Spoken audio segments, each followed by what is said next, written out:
இருக்கும் அன்பு வணக்கம். நான் உங்கள் ரவிச்சந்திரன் அரவிந்தன். இன்றைக்கு ஒரு நல்ல கதை சொல்லலாம் என்று இருக்கிறேன். என்னுடைய அருமை நண்பர் ஃப்ரீமேன் ஃபாசில் அலி என்பவர் சொன்ன கதை, லண்டனில் வசிக்கும் அவர் சொன்ன கதை உங்களுக்காக. நல்லார் ஒருவர் உளரில் எல்லாருக்கும் பெய்யும் மழை என்பது மூதுரை இல்லவா? அந்த மூதுரையை உறுதிப்படுத்தக்கூடிய ஒரு கதை தான் இன்றைக்கு உங்களுக்கு சொல்ல போகிறேன். ஒரு இளைஞர் வேலை நிமித்தமாக வெளியில் வந்து தங்குகிறார். வேலை முடிந்து விட்டது, ஊருக்கு புறப்பட வேண்டும். தன்னுடைய உடைமைகளெல்லாம் எடுத்துக்கிட்டு வெளியே வந்து ஒரு ஆட்டோ கூப்பிடுறாரு. ஆட்டோ விட்டு தான் போக வேண்டிய இடத்துக்கு சொல்லிட்டு எவ்வளோ வாடகை வேணும் அப்படின்னு கேட்குறாரு. அந்த ஆட்டோக்காரர் 300 ரூபாய் கொடுங்க சார் அப்படின்னு சொல்கிறாரு. அப்போ 200 ரூபாய்க்கு வரமாட்டீங்களா அப்படின்னு கேட்குறாரு. சார், விலைவாசி என்ன விற்கிது சார், பெட்ரோல் விற்கிற விலைக்கு 200 ரூபாய்க்கு கட்டுப்படி ஆகாதுங்க, ஒரு 250 ரூபா கொடுங்க, நான் வரேன் அப்படின்னு. சரி, ஓகே அப்படின்னு சொல்லிட்டு இவர் சாமான்லாம் எடுத்து வண்டியில் வச்சுட்டு உட்கார்றாரு. உட்கார்ந்தோடனே, அண்ணே எங்காவது வழியில் நீங்கள் டிஃபன் சாப்பிட்ற இடத்துல எனக்கும் நிறுத்துங்க, நானும் சாப்பிட்டுக்கிறேன் அப்படின்னு சொல்கிறாரு. அப்போது நான் ரோட்டு கடையில் தான் சார் சாப்பிடுவேன், பெரிய கடைக்கெல்லாம் போக மாட்டேன், கட்டுப்படி ஆகாது, நம்ம வருமானத்துக்கு ஹோட்டலில் போய் சாப்பிட்டா கட்டுப்படி ஆகுங்களா அப்படின்னு சொல்ல. பரவாயில்ல, நீங்கள் எந்த கடையில் சாப்பிட்றீங்களோ அதே கடையில் நானும் சாப்பிட்டுக்கிறேன் அப்படின்னு சொல்லி இந்த இளைஞர் சொல்கிறார். கொஞ்சம் தூரம் போனோன்னே ஒரு மரத்தடியில் ஒரு தள்ளு வண்டியில் ஒரு அம்மா பலகார கடை வச்சுருக்காங்க. போய் 2 பேரும் சாப்பிட்றாங்க. அந்த அம்மா ஒரு ரொம்ப பாவமான தோற்றம், நெற்றியில் குங்குமம் இல்லை, கழுத்தில் காதலெல்லாம் ஒன்றும் இல்லை, ஒரு விதவை பெண்மணி. வயிறு வளர்ப்பதற்காக இந்த தொழில் செய்கிறாங்க அவங்க. 2 பேரும் நல்ல வயிறு நிறைய சாப்பிட்றாங்க. சாப்பிட்டு முடிச்சுட்டு எவ்வளோன்னு கேட்டால் 60 ரூபான்னு சொல்கிறாங்க. இவருக்கு அதிர்ச்சியாக இருக்குது, இவ்வளோ சீப்பாக இருக்கா அப்படின்னு சொல்லிட்டு சரின்னு 100 ரூபாய் கொடுக்குறாரு இளைஞர். அவங்க சில்லறையெல்லாம் பொறுக்கி பொறுக்கி தேடுறாங்க. அப்போது இவர், ஏம்மா என்னாச்சு அப்படின்னு, இன்றைக்கி காலையிலேருந்து வியாபாரமே இல்லைங்க ஐயா, கல்யாண முகூர்த்த நாள் போல் இருக்குது, யாருமே வந்து சாப்பிட்லைங்க, அதுதான் பார்க்குறேன், கொஞ்சம் இருங்க, யார்கிட்டாவது போய் வாங்கிட்டு வர்றேன், பக்கத்தில் கடையில் போய் சில்லறை வாங்கிட்டு வர்றேன் அப்படின்னு சொன்ன உடனே இந்த இளைஞர் என்ன பண்ணுறாரு, அம்மா ஒன்றும் பிரச்சனை இல்லை, நீங்களே வைங்க, நாளைக்கு மறுபடியும் இந்த வழியாக வருவேன், அப்போ வந்து அந்த 40 ரூபாய்க்கு நான் சாப்பிட்டு கழிச்சுக்கிறேன் நான் அப்படின்னு சொன்னேன்னா ஒரு நிமிஷம் யோசனை பண்ணுறாங்க அந்த அம்மா. கண்டிப்பாக வருவீங்களா ஐயா அப்படின்னு. கண்டிப்பாக வருவோம்மா, அருமையான டிஃபன் கொடுத்துருக்கீங்கல்ல, நாளைக்கு வருவேன் அப்படின்னு சொல்லிட்டு வந்துடுறாரு. கொஞ்சம் தூரம் வரும்போது ஆட்டோக்காரர் கேட்குறாரு, ஏன் சார் நீங்களே வெளியூர்காரரு, ஊருக்கு போகிறீங்க, அப்போ நாளைக்கு வந்து சாப்பிட்டு கணக்கு தீர்த்துக்கிறேன்னு சொல்லிட்டு சொன்னீங்களே, எப்படி நாளைக்கு வருவீங்க, ஏன் இந்த 40 ரூபாய் விட்டுட்டீங்க அப்படின்னு. ஐயா, அந்த 40 ரூபாய் ஏன் விட்டேன்னா, அந்த அம்மா ரொம்ப நியாயமான ஒரு உணவு கொடுத்தாங்க நமக்கு.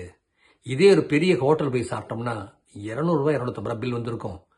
அதுக்கு சென்ட்ரல் ஜிஎஸ்டி, ஸ்டேட் ஜிஎஸ்டி, சர்சார்ஜு எல்லாம் போட்டு டிப்ஸும் கொடுத்தோம்னா ஒரு 300 ரூபா வந்திருக்கும். ஆனால் வெறும் 60 ரூபா தான் வாங்கினாங்க. அப்படிப்பட்ட அந்த அம்மாவுக்கு வந்து ஒரு 40 ரூபா அவங்களுக்கு கொடுத்த என்ன தப்பு அப்படின்னு சொல்லி தான் நான் கொடுத்தேன் நான். அது மட்டும் இல்லை, நீங்கள் இந்த பணம் திருப்பி தர வேண்டாம், நீங்கள் இலவசமாக வச்சுக்கோங்கன்னு சொன்னால் அவங்க உழைச்சி சாப்பிட்றவங்க, தன்மானம் உள்ளவங்க, ஐயோ அதெல்லாம் ஆகாது சாமி, கொஞ்சம் இருங்க அப்படின்னு எங்காவது ஓடுவாங்க. அதனால் மனமும் வந்து தான் கொடுத்தேன் நான். இந்த மாதிரி ஆட்களுக்கு உதவி செய்யலாம், தப்பு இல்லை அப்படின்னு சொல்லி சொல்கிறாரு. அந்த ஆட்டோ டிரைவர் ஒன்றுமே பேசலை. இறங்க வேண்டிய இடம் வந்துச்சு. 250 ரூபா கொடுத்தாரு அந்த இளைஞர். அவர் 50 ரூபாயை திருப்பி கொடுத்து 200 ரூபா போதும் சார் அப்படின்னாரு. ஏங்க என்னாச்சுங்க அப்படின்னு. இல்லை, நீங்கள் இவ்வளோ நல்ல மனசுள்ளவங்களா இருக்கீங்க, நான் 300 ரூபா சொன்னதே அது என்ன பேரம் பேசி 200 ரூபாய் கேட்பீங்கன்னு பயந்துட்டு தான் 300 ரூபா சொன்னேன். உண்மையான வாடகை இதுக்கு 200 ரூபாய் 250 ரூபாய் கட்டுப்படி ஆகும் எனக்கு. ஆனால் நீங்கள் 250 ரூபாய்க்கு ஒத்துக்கிட்டீங்க, ஆனால் இவ்வளோ நல்ல மனசோட ஒரு கஷ்டப்பட ஒரு பெண்மணிக்கு 40 ரூபா உதவி பண்ணுறேன்னு சொன்னீங்க இல்லையா, அந்த நல்ல மனசு பெரிய மனசு. இந்த 50 ரூபாய் உங்ககிட்ட இருந்தால் எனக்கு 200 ரூபா போதும், அதே கட்டுப்படி ஆகும். அந்த 50 ரூபாய் எனக்கு வர்றதை விட உங்ககிட்ட இருந்தால் நீங்கள் வேற யாருக்காவது உதவி பண்ணுவீங்க, அதனால எனக்கு 200 ரூபா போதும் சார் அப்படின்னு சொல்லி சொன்னார். அந்த இளைஞன் ஒரு நிமிஷம் அப்படியே அதிர்ச்சி அடைஞ்சான். இந்த கசங்கன அழுக்கு சட்டைக்குள்ள, இந்த வழிக்காத தாடி மீசைக்குள்ள, இந்த அழுக்கு தோற்றத்துக்குள்ள இவ்வளவு ஒரு உயர்ந்த எண்ணமா, இவ்வளவு யோசனை பண்ணக்கூடிய ஒரு பக்குவமா அப்படின்னு வியந்து போனார். ரொம்ப நன்றிங்க அப்படின்னு. இல்லை பரவாயில்லண்ணா, இல்லை உங்களை மாதிரி நல்ல மனுஷங்கிட்ட தான் நமக்கு சரியாக நடந்துக்கணும். ரொம்ப நல்லதுங்க தம்பி, வரேன் அப்படின்னு சொல்லிட்டு அந்த வண்டிக்காரர் புறப்பட்டு அப்படியே போயிட்டு இருந்தார். ஆனால் இவங்க 2 பேருக்குமே தெரியாது அங்கே நடந்த விஷயம். அந்த கடைக்கார அம்மா கொஞ்ச நேரம் கழித்து ஒரு பெரியவர் வந்தார். அழுக்கு வேட்டி, அழுக்கு சட்டை, முகமெல்லாம் சோர்வு, பசிக்கலை, பயங்கரமான சோர்வை வர்றாரு. கையில் கொஞ்சம் சில்லறை காசு வச்சுக்கிட்டு, அம்மா 4 இட்லி எவ்வளவு அப்படின்னு கேட்குறாரு. ஏன்யா என்ன? இல்லை என்கிட்ட காசு பத்துமா பத்தலையான்னு தெரியல, ரொம்ப பசிக்குது, ஒரு 4 இட்லி கொடுங்க, அதான் என்கிட்ட காசு போதுமானு பார்க்குறேன், சொல்லுங்கள் எவ்வளோன்னு சொல்லுங்கள் அப்படின்னு. ஐயா சாப்பிடுங்க ஐயா, நீ காசே கொடுக்க வேண்டாம், மகராசனை சாப்பிட்டுட்டு போங்க அப்படின்னு சொல்லி 5 இட்லியை வச்சு சட்னி சாம்பார்லாம் நிறைய ஊற்றி அந்த பெரியவர் கையில் கொடுத்தாங்க. அந்த பெரியவர் வாங்கிட்டு போய் ஓரமாக கொத்த வச்சு சாப்பிட்டுருந்தாங்க. அந்த அம்மா அப்படியே மனசு நிறைஞ்சு மகிழ்ச்சியாக பார்த்துட்டு இருந்தாங்க. இதுதான் உலகம். நல்லார் ஒருவர் உளரேல் எல்லாருக்கும் பெய்யும் மழை. இந்த அன்பு தான் சங்கிலி தொடர் போல இந்த உலகத்தை இயக்கிட்டு இருக்கு. சமூகம் மாறணும், சமூகம் மாறணும் அப்படின்னு சொல்லிட்டு இருக்கோம். சமூகம்னு தனியாக எதுவுமே இல்லை இல்லையா? எது சமூகம்? நீங்களும் நானும், அந்த ஆட்டோக்காரரும், அந்த இளைஞரும், அந்த இட்லி விற்கிற அம்மாவும், அந்த பசியாரின பெரியவரும், இதுதானே சமூகம். ஒரு மனிதர் நல்லவராக இருந்தால் அதை பார்த்து இன்னொருவருக்கும் நன்மை செய்ய வேண்டும் என்று தோன்றும். நாம் அன்பாக இருந்தோம் என்றால் நம்மோடு பழகுபவருக்கு, நம்மோடு உரையாடுபவருக்கு எல்லாரிடத்தும் அன்பாக இருக்க வேண்டும் என்று தோன்றும்.